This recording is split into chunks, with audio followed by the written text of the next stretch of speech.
Je voulais faire une rapide introduction à l'interface de Blender. Donc Blender est un logiciel qui permet de faire de l'animation 3D, de l'animation 2D, des effets vidéo, du montage vidéo et aussi, paraît-il, qui permet de faire du café. Alors pour commencer, ce que je peux voir, c'est que mon interface est divisée en plusieurs fenêtres, dont la plus large est consacrée à ma vue 3D. Donc ma vue 3D, c'est là que je vais créer mes objets, préparer mes scènes, mes animations, etc. Et en fait, ces fenêtres, je peux en changer la dimension en saisissant les bordures comme ça, et avec un clic gauche et en déplaçant cette bordure, et bien tout simplement, j'agrandis les tailles de mes fenêtres. Et je peux changer leur nature en cliquant en haut à gauche sur l'icône qui se trouve dans chacune de ces fenêtres. Et par exemple, en bas, là, j'ai une timeline. Mais si je veux, je peux la changer en Shader Editor qui va me permettre d'attribuer à mon objet un matériau, etc. Mais là, je vais retourner dans la timeline. Donc, je choisis Timeline ici où je presse Shift F12 de manière à rappeler ma timeline. Je peux créer une nouvelle fenêtre ou en supprimer. Il suffit que je place mon curseur dans un coin d'une fenêtre existante et avec un clic gauche, je tire et voilà une nouvelle fenêtre. Donc ensuite, il suffit que je change la nature de la fenêtre. Je peux choisir par exemple une fenêtre de type Shader Editor. Je peux aussi saisir une fenêtre par son coin gauche ou par le haut, etc. Et pour supprimer une fenêtre, eh bien, même opération, sauf que je rabats la fenêtre vers la fenêtre voisine de manière à l'écraser. Et de cette manière-là, je peux accorder, si je veux, toute la place à ma vue 3D. Mais ce que je vais faire, c'est récupérer une fenêtre de type Timeline. Il suffit que je presse Shift F12. Ce que je peux faire aussi avec un contrôle barre espace, c'est afficher plein pot la fenêtre sur laquelle se trouve ma souris. Alors comme je vais me promener un petit peu dans ma scène 3D, j'indique rapidement 3 raccourcis. C'est la touche centrale de la souris ou la molette pour faire une rotation autour de ma scène. Et moi personnellement je préfère que la rotation se fasse autour de l'objet sélectionné. Donc pour choisir cette option, il faut aller dans Edit, Préférences, Navigation et activer l'option Orbit Around Selection. Ensuite, on a CTRL et molette pour faire des zooms. Et enfin, Shift et molette pour faire des panoramiques. Alors pour ce qui est de ma vue 3D, je peux y faire apparaître les objets que je veux avec tout simplement un Shift A. Et là, je choisis quel type d'objet je veux créer. Alors typiquement, je peux créer un mesh. Et là, je peux choisir une des primitives que je veux, par exemple une UV Sphere. Et ici, dans le panneau T, le panneau des outils, je peux choisir l'outil de déplacement. Et une fois que je peux voir l'outil de déplacement s'afficher, je peux déplacer l'objet sur l'axe que je veux. Et bien sûr, je peux aussi déplacer un objet en le sélectionnant et en faisant un G, et ensuite en déterminant l'axe avec X, Y ou Z. Je peux aussi faire venir l'outil que je souhaite avec un Shift barre espace. Et là, j'ai la même barre, l'équivalent de cette barre outil qui est à gauche. Tout en haut à droite, j'ai 4 boutons avec une icône de sphère qui va me permettre en fait de déterminer quel type d'affichage je veux pour ma scène 3D. Par défaut, ça va être le mode solide qui va me faire apparaître mes objets en gris avec un fond gris foncé. Donc c'est un mode d'affichage qui est très basique, qui va me permettre en fait de travailler très facilement les objets, les animations, etc. Étant donné que Blender n'a pas à calculer les lumières présentes dans la scène, les matériaux, etc.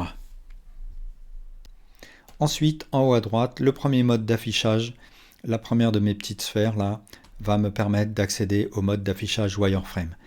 Donc ce que je peux voir avec le mode wireframe, c'est un affichage d'émaillage uniquement.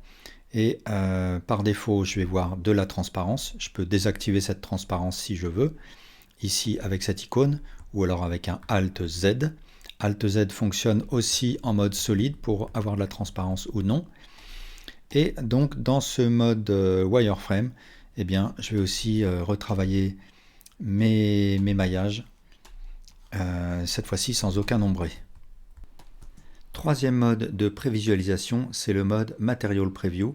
Et ce mode va me permettre d'avoir un aperçu rapide des matériaux utilisés sur mes objets. Et ce mode en fait ne tient pas compte du world, du fond que j'aurais défini, ni des lampes qui sont présentes dans ma scène. Mais en fait ça va utiliser des fonds prédéfinis auxquels j'ai accès par ce panneau. Et je peux changer de fond histoire de pouvoir tester des ambiances lumineuses différentes. Alors pour l'instant, mes objets n'ont pas de matériaux, donc ils restent blancs. Mais si je vais dans le panneau des matériaux, je clique sur le petit plus et sur New. Là, je peux attribuer à mon objet une couleur.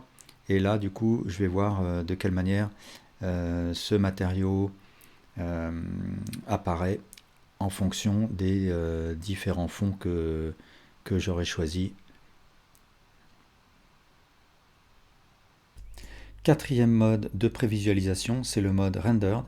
Et là, je vais avoir un aperçu de ma scène très proche du rendu final, qui cette fois va tenir compte des lampes présentes dans ma scène, et aussi du world, du fond de ma scène, qui pour l'instant est complètement gris. Mais je peux aller dans l'onglet World, et ici, je clique sur le pavé de couleur, et je définis une couleur autre que gris, et je vais voir que ça interagit avec mes objets. Pour passer d'un mode de prévisualisation à l'autre, le raccourci est Z. Donc comme ça, je peux passer du mode rendered au mode solide, au mode wireframe, etc. Toujours en haut à droite, je vais avoir 4 panneaux. Donc tout d'abord, le panneau Viewport Shading qui va être relatif aux 4 modes de prévisualisation qu'on vient de voir et qui va pouvoir me donner l'accès à certains paramètres d'affichage. Ensuite, le Viewport Overlays qui me permet d'afficher ou masquer certains éléments, comme typiquement ma grille au sol. Le panneau Viewport Gizmos qui me permet d'afficher ou masquer des outils comme les outils de navigation que je trouve en haut à droite, qui se substituent aux raccourcis pour tourner autour de ma scène ou pour zoomer, faire des panoramiques, etc. Et puis le panneau Object Types Visibility qui me permet de masquer ou d'afficher certains éléments comme par exemple mes objets ou mes lampes. Donc par exemple si je déclique la visibilité de ma lampe, je ne la verrai plus. Je peux aussi affecter la sélectabilité de ces éléments. En haut à gauche de ma vue 3D, j'ai un panneau qui me permet d'accéder aux différents modes d'interaction avec mon objet. Par défaut, je vais avoir le mode Object. J'ai aussi le mode Edit, Sculpt, Vertex Paint, Weight Paint, Texture Paint. Par exemple, si je me mets en mode Sculpt, eh bien, je peux commencer à sculpter sur mon objet, etc. Alors, le raccourci pour passer d'un mode d'interaction à l'autre, ça va être CTRL Tab. Et là, je peux repasser en mode Object. Et si je veux tout simplement passer en mode Edit, eh bien, je n'ai pas besoin de faire CTRL Tab et Edit Mode. Je peux tout simplement faire un Tab. Et du coup, je peux sélectionner mes vertices et interagir. Et alors, au passage, le mode d'interaction avec mon objet diffère complètement du mode d'affichage. Donc là, je peux être dans un mode d'affichage différent, par exemple en mode Material Preview, et continuer à travailler sur mon objet en mode Edit, en mode Sculpt, etc. Sous ma vue 3D, par défaut, je vais avoir la timeline. Donc je ne vais pas l'expliquer en détail, simplement que pour lancer une animation, on presse la barre Espace, et ça va faire avancer mon lecteur bleu là. Mais pour l'instant, je n'ai conçu aucune animation, donc aucune animation ne joue dans ma scène. Alors ensuite, en haut à droite, j'ai l'outliner. Et l'outliner, il va me permettre d'organiser les objets de ma scène notamment créer des collections dans lesquelles je vais pouvoir ranger mes objets. Donc supposons que ici j'ai une sphère, ce que je peux voir si je la sélectionne, eh bien elle sera aussi sélectionnée dans l'outliner, ou bien vice versa, si je sélectionne le cube dans l'outliner, il sera sélectionné dans ma scène. Et si je duplique ma sphère avec un Shift D, ce que je peux voir, c'est que j'ai une nouvelle sphère qui va se créer dans l'outliner. Et je peux lui donner un nom. En double-cliquant, je vais par exemple l'appeler sphère 2. Et dans ma scène 3D, si je presse F2, je vais voir le nom s'afficher. Et là aussi, je peux changer le nom. Donc par exemple, je peux appeler ma sphère sphère 02, Enter. Et de la même manière, je peux appeler celle-là sphère 01. Et ce que je vais voir s'afficher dans l'outliner. Alors si je sélectionne mes deux sphères, soit dans la scène 3D, soit dans l'outliner, je peux créer une nouvelle collection en pressant M, et je vais appeler cette collection sphère. OK. Et ça vient ranger mes objets dans cette collection, une espèce de boîte là, que je peux ouvrir ou fermer. Et je peux activer ou désactiver cette collection. Si je la désactive, elle ne sera présente ni en prévisualisation, ni quand je lancerai un rendu. Et ici, si je clique sur l'icône œil, ça va simplement désactiver ma collection pour sa prévisualisation, mais elle sera toujours présente quand je lancerai un rendu. Et la petite caméra permet de désactiver cette collection pour le rendu, mais elle est toujours présente en prévisualisation. Et je peux bien sûr, ici, pour chaque objet, jouer indépendamment sur ces paramètres. Et ici, j'ai un petit entonnoir là qui me permet d'avoir accès à des options de rangement et puis d'activer d'autres paramètres comme la possibilité de sélectionner ou pas un objet. Alors pour terminer le tour des fenêtres qui sont dans mon interface, du moins les fenêtres qui sont là par défaut, ici en bas à droite, j'ai le panneau Properties, le panneau des propriétés. Et je vais sélectionner un de mes objets parce que ça fera comme ça apparaître les onglets qui sont propres aux objets. Et pour commencer, tout en haut, j'ai l'onglet qui va être relatif aux paramètres de l'outil sélectionné dans ma vue 3D. Donc là, en l'occurrence, c'est l'outil de déplacement, l'outil Move. Ensuite, je vais avoir 4 onglets qui vont être relatifs au rendu et à la scène, aux paramètres de la scène. Donc par exemple, le premier panneau Render va me permettre de choisir le moteur de rendu. Donc comment je veux que mon rendu soit calculé. Ensuite, le panneau Output, je vais pouvoir par exemple déterminer quelle va être la taille de mon image quand je ferai un rendu. Ensuite, j'ai le panneau Layers qui va me permettre de régler quelques paramètres si j'utilise des layers. Ici, j'ai le panneau de la scène pour régler des paramètres de ma scène, par exemple, savoir si j'ai de la gravité ou pas si jamais j'utilise les physiques. Et après, je passe à autre chose. Je passe aux paramètres du world, du monde, donc du fond que je vais déterminer pour ma scène. Alors là, comme je suis en mode solide, je ne vais pas voir mon fond, mais si je passe en mode rendered, je vais pouvoir déterminer par exemple quelle est la couleur de mon fond comme je le disais plus tôt. Je vais repasser en mode solide.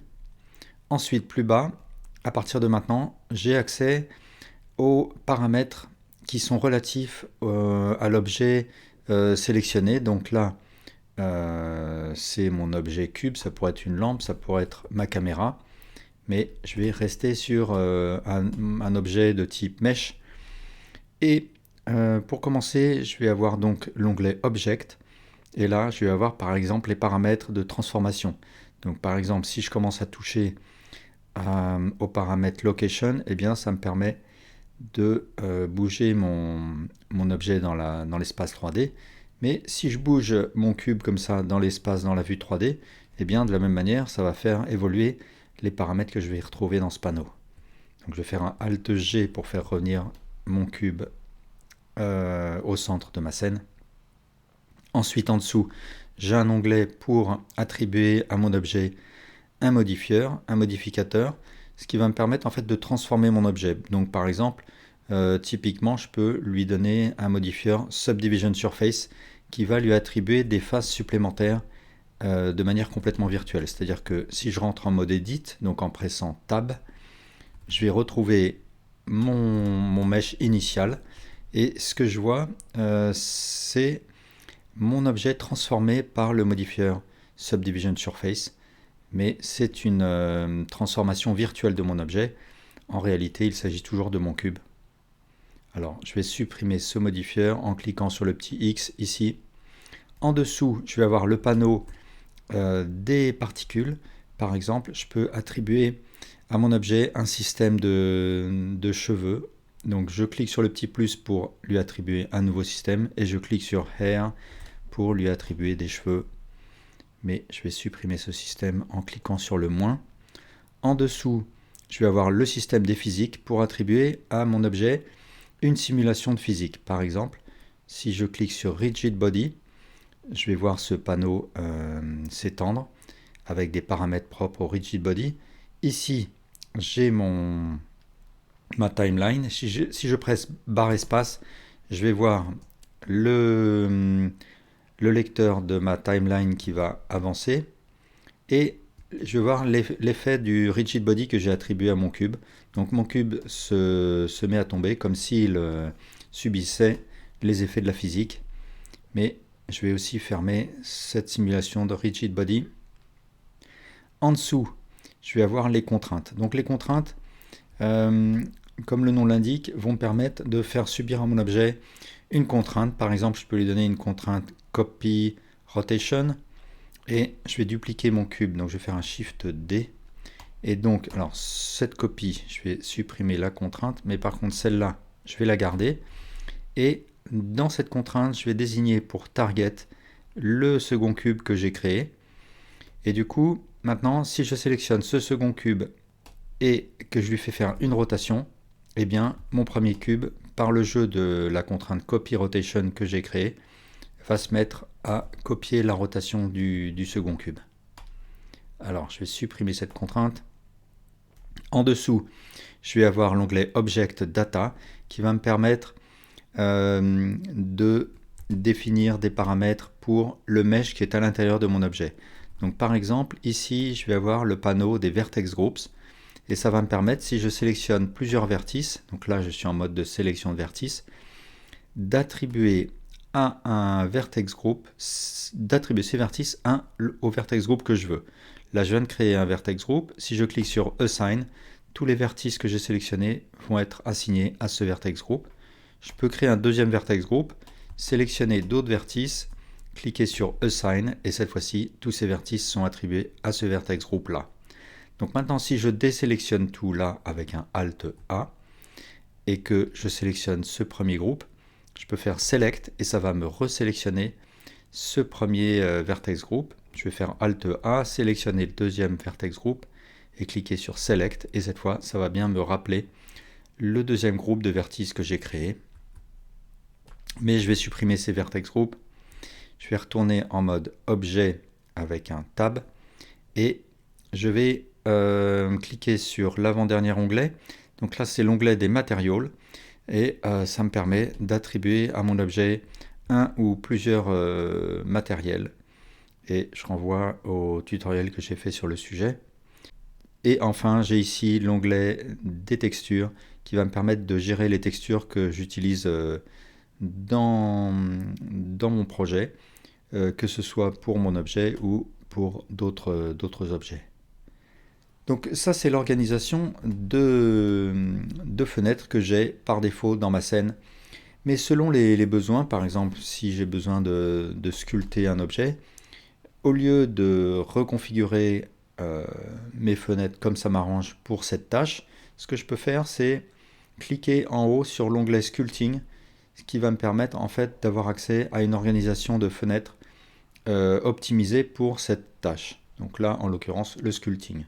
Et là, donc, j'ai toute une série d'onglets qui me permettent d'accéder à une organisation de fenêtres dédiée à la tâche, par exemple Animation, Rendering, Compositing, etc. Et il y en a encore d'autres ensuite.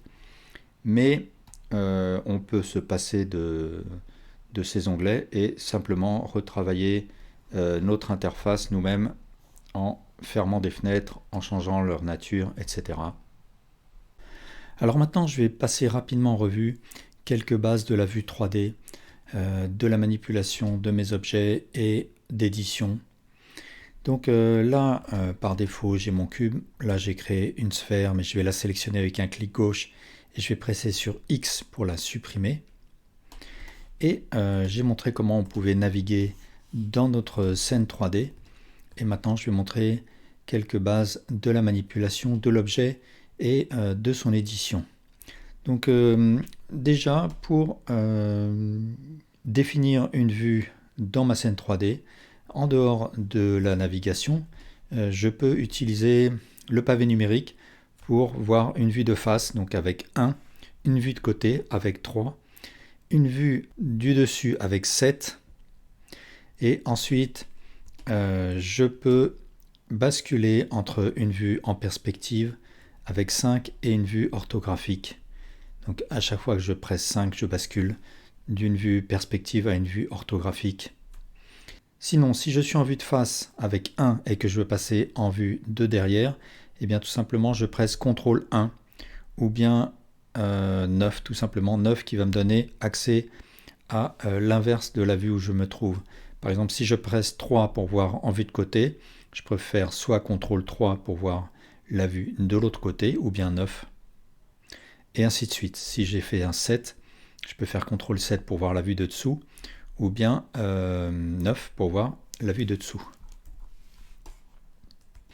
Alors, pour ce qui est de la manipulation de mon objet, une fois que je l'ai sélectionné, je peux le bouger avec G, je peux lui faire une rotation avec R, je peux l'agrandir avec S, comme Scale, et je peux contraindre sur des axes. Par exemple, si je veux bouger mon cube, mais je veux le bouger sur un axe précis, X, Y ou Z, et bien tout simplement, je presse sur l'axe que je veux. Si je veux faire une rotation sur un axe précis, et bien je presse R et je choisis l'axe que je veux, par exemple l'axe X.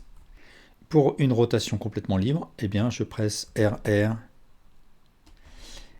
Si je veux remettre à 0 le déplacement de mon objet, sa rotation ou son échelle, eh bien je presse Alt G, Alt R et Alt S et je me retrouve avec la position initiale, la rotation initiale et l'échelle initiale de mon objet.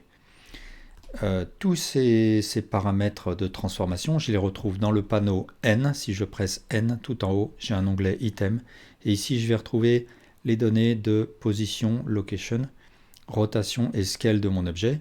Je peux aussi les manipuler ici, ou comme je le disais plus tôt, dans le panneau ici Objet, sous Transform. Donc par exemple là, je peux faire une rotation à mon objet.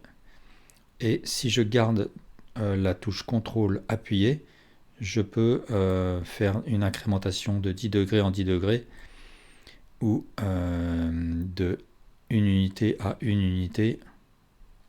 Et si je garde la touche Shift pressée, je vais avoir la possibilité de rentrer une valeur plus précise.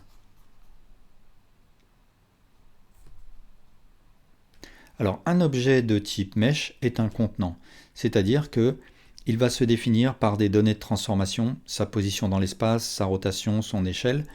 Je vais aussi pouvoir voir un petit point orange en son centre en général qui s'appelle l'origine, c'est l'origine de mon objet. Et je vais voir ce cube. Mais le cube ne définit pas mon objet. Mon objet est en fait un contenant. Le cube, lui, est le mesh contenu dans mon objet. Et ce mesh, je peux le changer pour un autre mesh ou je peux l'éditer. Donc j'ai déjà expliqué que pour rentrer en mode Edit, on pouvait utiliser le panneau qui est en haut à gauche. On peut aussi presser CTRL Tab et choisir Edit Mode ou tout simplement Tab qui va me permettre de passer en mode Edit. Et là, je me retrouve avec le maillage ou Mesh. Avec un Alt Z, je peux le voir par transparence. Et j'ai ici des vertices, donc des points qui me permettent de construire ce mesh. Et en haut à gauche, j'ai la possibilité de basculer d'un mode de sélection à l'autre, donc sélection de vertice, ou bien sélection d'edge, c'est-à-dire sélection des arêtes, ou sélection de face, c'est-à-dire sélection de la face qui remplit l'espace entre les vertices. Le raccourci pour accéder à ces différents modes de sélection, c'est 1, 2 et 3 de ma suite de chiffres horizontales sur mon clavier. Et par exemple, si je veux sélectionner plusieurs vertices, et bien tout simplement je garde la touche Shift sélectionné et je fais des clics gauche. Et pour désélectionner, je garde Shift pressé et je refais un clic gauche comme ça. Et il en va de même si jamais je veux sélectionner des faces. J'ai des outils de sélection plus rapides que le clic gauche. C'est le lasso avec un contrôle clic droit. J'ai la box avec un B. J'ai le cercle avec C. Et pour sortir du cercle, je fais Escape. Et si je veux tout désélectionner d'un coup, je presse Alt A ou bien double A. Donc par exemple, ce que je peux décider de faire, c'est de déplacer cette face. Donc là, j'ai fait venir mon outil de déplacement Move en cliquant là ou en bien en faisant un Shift barre espace Move. Je déplace ma face et une fois que je suis content de mes éditions, et bien tout simplement, je repasse en mode objet. Donc soit en pressant CTRL Tab et en choisissant Object Mode, ou bien en pressant Tab, je reviens automatiquement en mode objet. Je vais faire un Alt Z pour sortir de la transparence et mon objet est édité, ou pour être plus précis, c'est le mesh à l'intérieur de l'objet qui a été édité. Enfin, il y a un objet important dans Blender qui a plusieurs fonctions, c'est le curseur 3D. Et pour l'instant, là, il est au centre. Et pour le placer ailleurs, il faut faire un Shift, clic droit. Et pour le replacer au centre, c'est Shift C. Voilà, merci pour votre attention.